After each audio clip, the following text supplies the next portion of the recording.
Eh bien, commençons par le commencement. Si vous rentrez chez vous, vous êtes sans doute parti de chez vous ce matin avec une vision un peu floue de ce qui s'était passé en Pologne. Depuis, les choses ont beaucoup évolué depuis ce matin. Beaucoup d'éléments d'information. On va les mettre à plat pour commencer. Voici les indispensables avec Justine Fraissinet.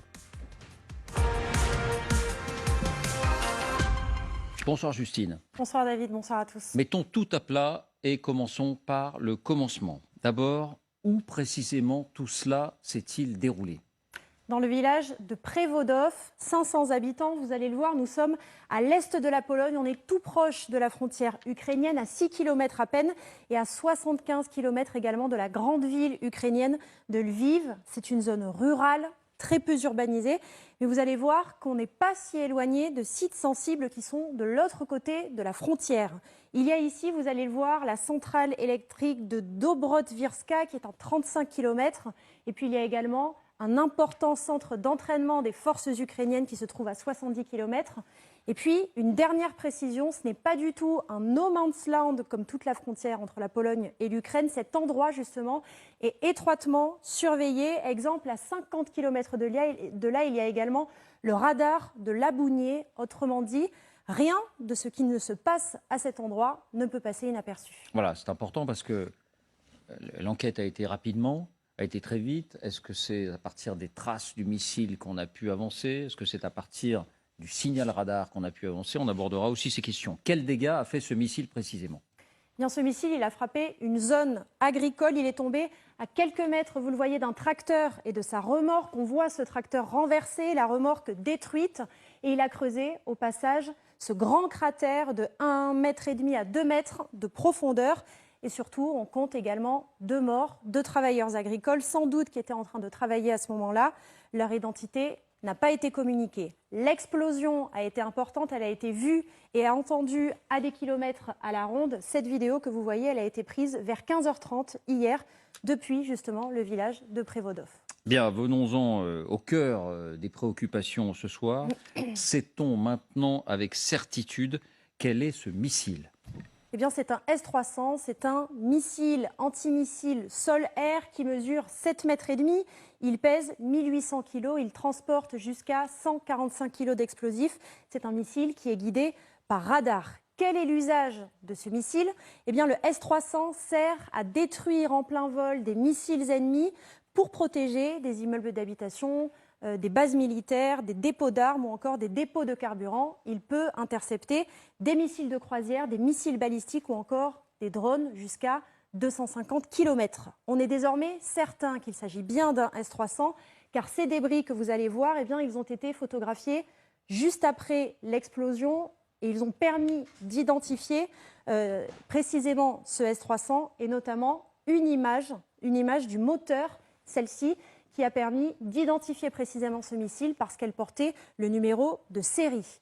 Qui fabrique ces missiles? Eh bien, c'est un missile de conception russe et plus précisément de conception soviétique car c'est un ancien modèle, il a été lancé il y a plus de 30 ans. Et ce qui est important, c'est que tout le monde possède ce genre de missile dans la région. Les Polonais en possèdent, les Biélorusses en possèdent, les Russes en possèdent évidemment et les Ukrainiens en possèdent également. Autrement dit, l'origine du missile ne nous renseigne pas du tout sur l'armée qui l'a tiré. Donc on en vient à cette question précise, parce que l'enquête a avancé sur l'origine du tir. Quelle est aujourd'hui l'hypothèse la plus probable? Eh bien, le premier scénario qui était dans toutes les têtes hier soir, c'était bien sûr celui d'un tir russe. Pourquoi? Eh bien, parce qu'il est possible de détourner ce missile de son usage et au lieu d'un missile défensif, d'en faire un missile offensif. Mais cette hypothèse n'est plus envisagée aujourd'hui parce que les S-300 n'auraient pas suffisamment de portée pour traverser l'Ukraine et pour aller toucher la Pologne. La deuxième hypothèse, on s'est alors demandé si ce n'était pas un tir russe, mais cette fois depuis la Biélorussie, pays ami de Moscou. Eux aussi possèdent des S-300, mais là encore, la distance entre le point le plus proche des deux frontières écarte cette hypothèse. C'est trop loin. Troisième scénario, c'est donc celui qui est désormais retenu, c'est celui d'un missile ukrainien. Il aurait été tiré par l'armée ukrainienne pour intercepter un missile d'attaque russe, mais il aurait raté sa cible. C'est l'hypothèse qui est d'ores et déjà retenue par la Pologne. Écoutez le Premier ministre polonais. Dzisiaj materiały zebrane już przez nasze służby, a także przekazane przez sojuszników z dużym prawdopodobieństwem wskazują na to, że w Przewodowie wybuch nastąpił na skutek zestrzelenia i zniszczenia rosyjskiej rakiety, będąca najprawdopodobniej w posiadaniu Ukraińców, spadła właśnie na terytorium Polski. Quelques heures plus tard, cette hypothèse était également avancée par le chef de l'OTAN. Écoutez-le. Our preliminary analysis suggests that the incident was likely caused by a Ukrainian air defense missile fired to defend Ukrainian territory against Russian cruise missile attacks. Ce S-300 ukrainien aurait donc raté sa cible et serait retombé côté polonais. Il aurait été tiré depuis les batteries antiaériennes qui protègent la ville de Lviv, on l'a dit, qui se trouve à 75 km. Il reste à expliquer comment a pu se produire cette erreur. Est-ce une erreur de guidage ou alors il aurait été dévié de sa trajectoire? Eh bien, c'est ce que devra déterminer l'enquête conjointe qui a été lancée par l'OTAN et le Pentagone. Et on pouvait voir encore dès hier soir ces enquêteurs, vous allez les voir, qui étaient en combinaison, qui fouillaient la terre juste à côté du lieu de cet incident, à la recherche des moindres débris. Ouais, on va la découvrir, cette image assez frappante d'ailleurs. On dirait une scène de crime en fait. On dirait une scène de crime. Je pense qu'elle est là, voilà. Là voilà cette photo.